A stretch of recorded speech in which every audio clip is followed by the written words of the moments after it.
Bring it down to my cutting board. So what I got here is what we're going to put our ingredients in, and also trash pull. Always remember that.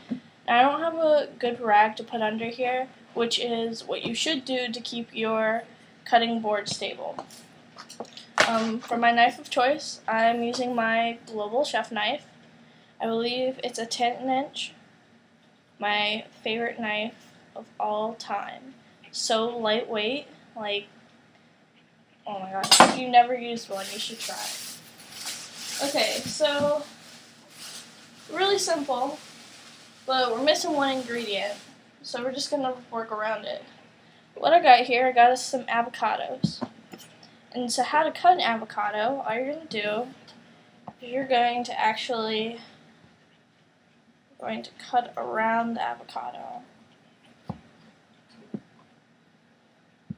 The reason you're doing this, if you've never worked with an avocado, is because it has a pit in the center. So you're going to take a knife. By doing this, you're connecting into the pit. If I can actually hit it right.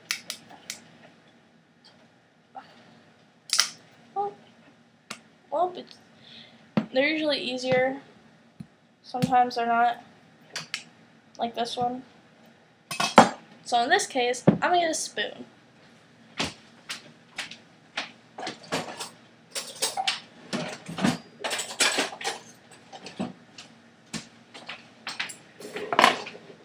So I have a spoon.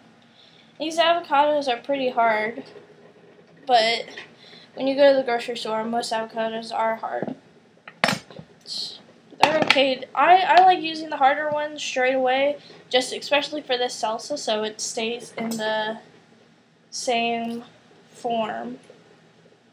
But then you come across this problem of where it's really hard to take it out of the center. So I'm taking.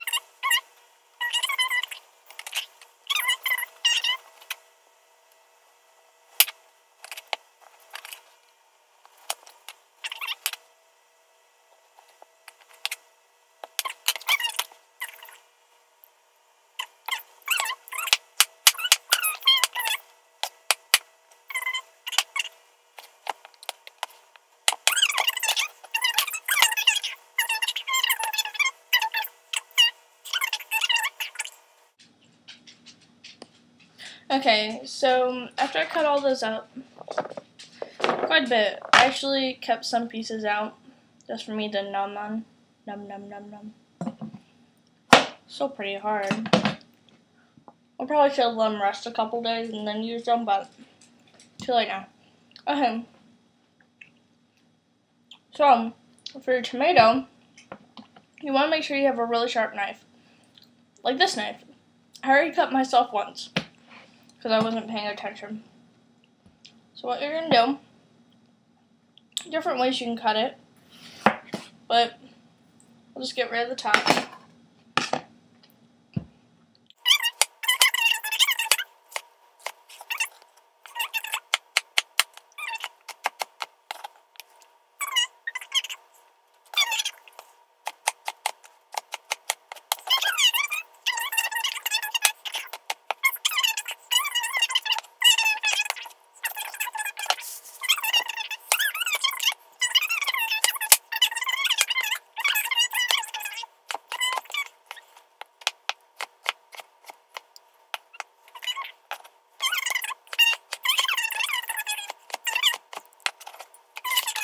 Okay, so you have your tomatoes and your avocados, and you kind of want to mix it up just to see where you're at right now.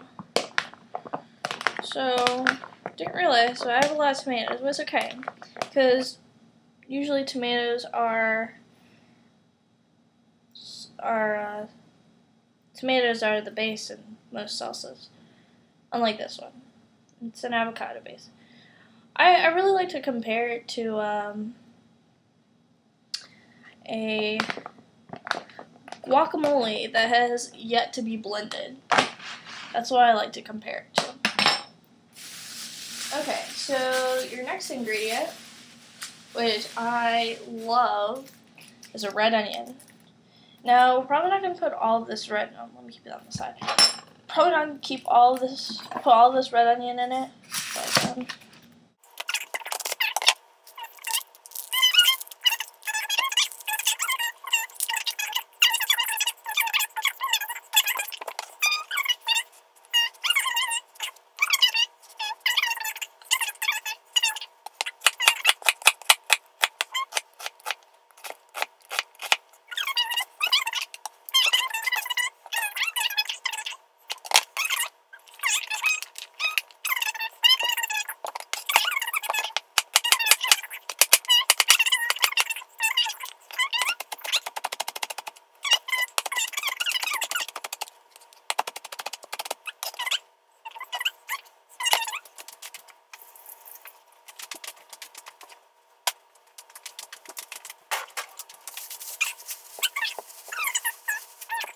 I said I was missing an ingredient earlier, and that ingredient is cilantro. I went to the grocery store and I looked, and there was no cilantro.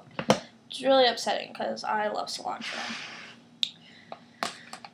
But we're going to work with it. So all you do, and how you squeeze a lemon, lime, whatever you want to call it, is you take it like this and put your hand over here so that the seeds don't get into the mix. So that one, I bought 4 of these just because I usually like mine with a little bit of bite to it.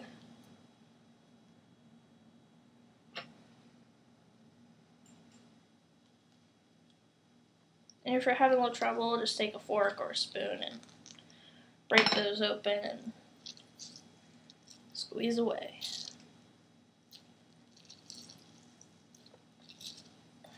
Okay, I'm gonna add one more onion, or one more lime. Good.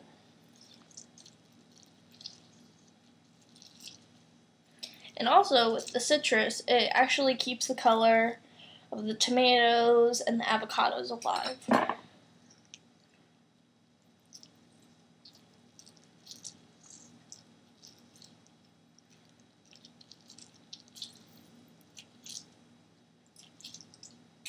Okay, so I put about two worth of lime juice in here. You can also buy canned lime juice, whatever suits you. Whenever I make this salsa, I always try to get all of the vegetables, not just the avocados, tomatoes, and onions. And what you're going to do is just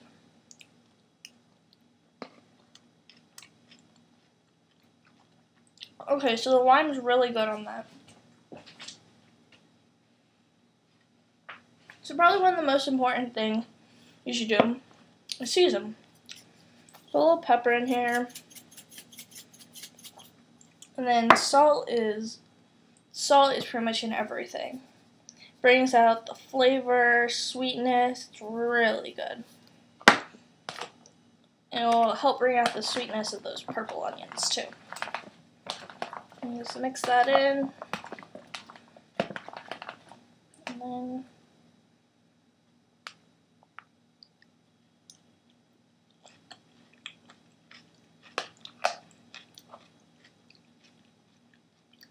a little more salt.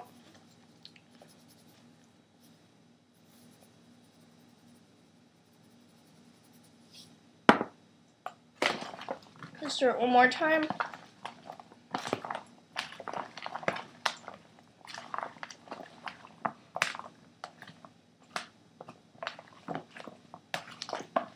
And then try it again. Perfect. So that's how you make your avocado salsa.